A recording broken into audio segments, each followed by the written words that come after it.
Any hope that Stridham would pull off the upset of the year seemed dashed in Chicago 2 weeks earlier.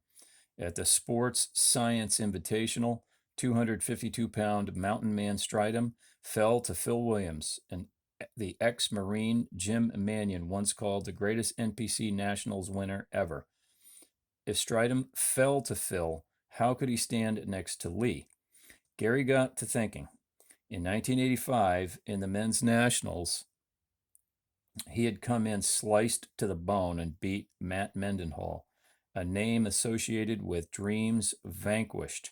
Stridham was holding fat and water in Chicago and still almost won. If he could just lose 8 to 10 pounds of fat and water and hold his great bulk, he thought maybe he could surprise Lee. The problem is, everyone knows anyone who attempts this type of ripping up invariably loses muscle and ends up drawn and dehydrated. Imagine the surprise at the weigh-ins when Stridham barely moved the scales to 229 pounds. His face looked like a treasure of the deep, sunken. Gary had made a novice's mistake. He was still big and, of course, shredded to the bone, but his back had lost valuable mass and he had worked so hard all year to build. Throughout 1988, Gary had eaten enough food to feed all of Nigeria. How much of that hard-earned muscle had been flushed away?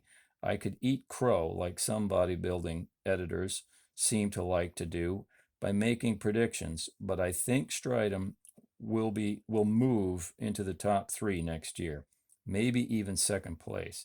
Stridham might have been the hardest man on stage, but would have taken challenges from Barry DeMay and Rich Gaspari on this score. Yeah, no kidding. Last year,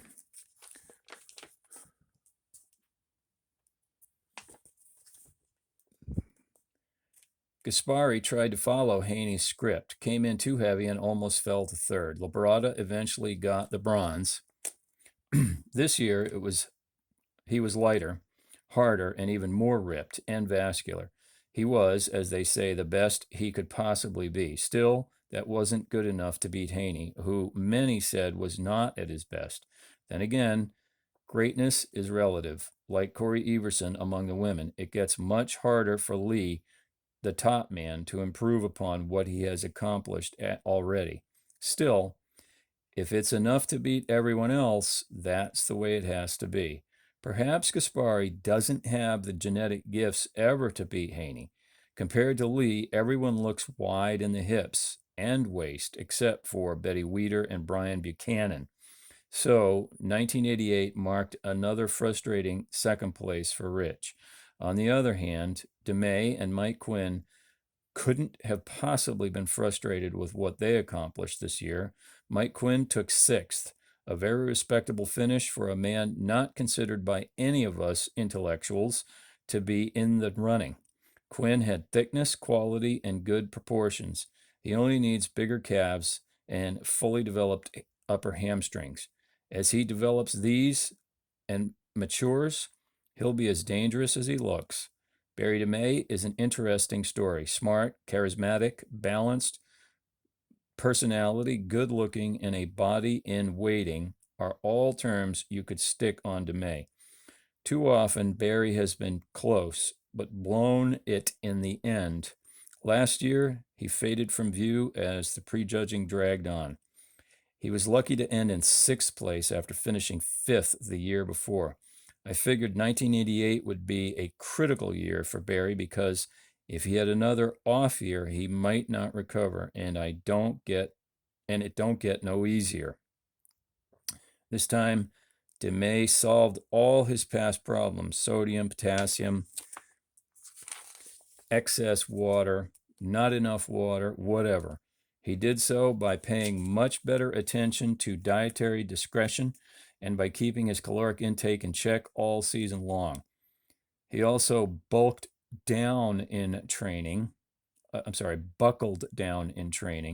utilizing a partner for the first time in his life, and even training twice a day for a change. It all worked. Barry took third, and a lot of people thought he'd bagged second.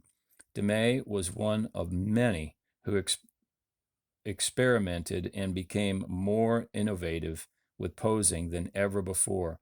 Before the show, he said he was utilizing 3 of Corey's poses, and I responded that this was fine since Corey had lifted one of his long ago, the famous quadricep shake.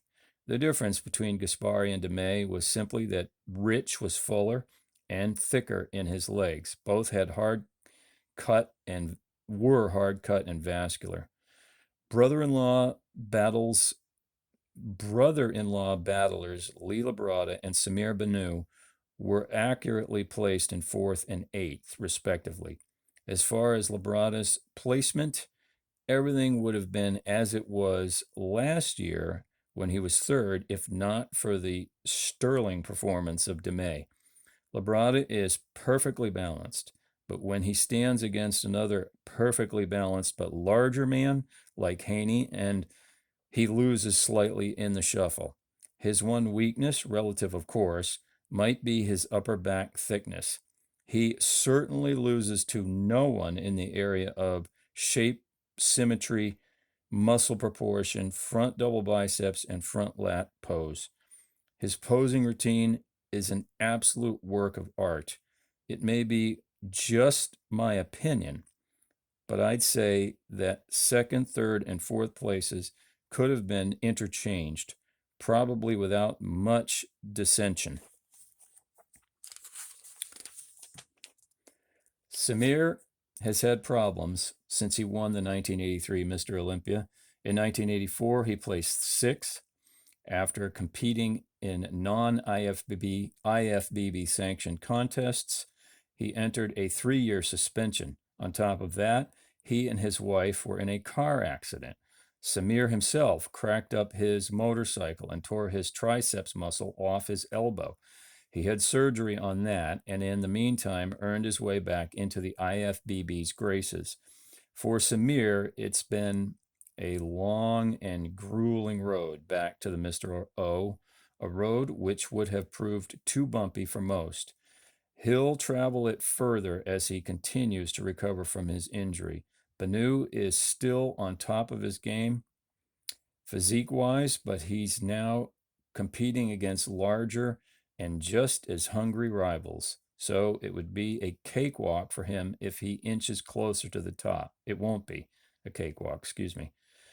I'd say his 8th place this year was dead on accurate, but of course, this was the most fiercely fought Mr. Olympia in history. Brian Buchanan was a pleasant surprise. The impressive newcomer isn't a huge man, weighing in at only 210 pounds. He's small boned with a ridiculously teensy waist. His upper body is outstanding, except for Haney's the best in the contest. Jim Mannion said after the show, Brian has one place to go, and that's under the squat rack. Once he fills out his thighs, he's going to be hard to beat. That ought to be enough motivation, Brian. He seemed happy to earn 7th in his first Mr. Olympia. Bob Paris and Ron Love waged their own battle for 9th. Paris unveiled a new dramatic posing routine in which he ended comatose, curled up on the platform, much to the crowd's delight. It's amazing the way the men are adapting to new posing standards, in part created by the women's end of the sport. Bob looked good with some of the hardness he needs to move up, especially to match his great fame. He just needs to add thick mass to approach a guy like Haney. Even so, Bob was one of the heaviest competitors at 226 pounds. The man certainly has crowd appeal. Ron Love took 9th. In 1986, he was 9th as well, and in 1985, he was 8th. So a more consistent, except for Gaspari and Haney, competitor you'll not find. I suppose one could say that Ron needs more pizzazz in his physique. By that, I mean he lacks the Demay Banu low back striations, the stridum Gaspari glute separations, the Haney mass, the Labrada classic poses. Love is rather like Bob Birdsong was, so balanced you don't notice him because nothing stands out. He could have been a bit sharper this year, but he still may be bodybuilding's most underrated man. This year, there were fewer competitors who trained because they had to beat Haney. More trained simply to be the best they could be and trusted to luck and the judges. Discretion, that would be enough. Labrada, DeMay, Gaspari, and Stridham thought they could offset Haney's ponderous mass. They couldn't. Phil Heath chose not to play the game. Phil Hill, excuse me, Phil Heath. Phil Hill chose not to play the game. Hill may have been off the night of the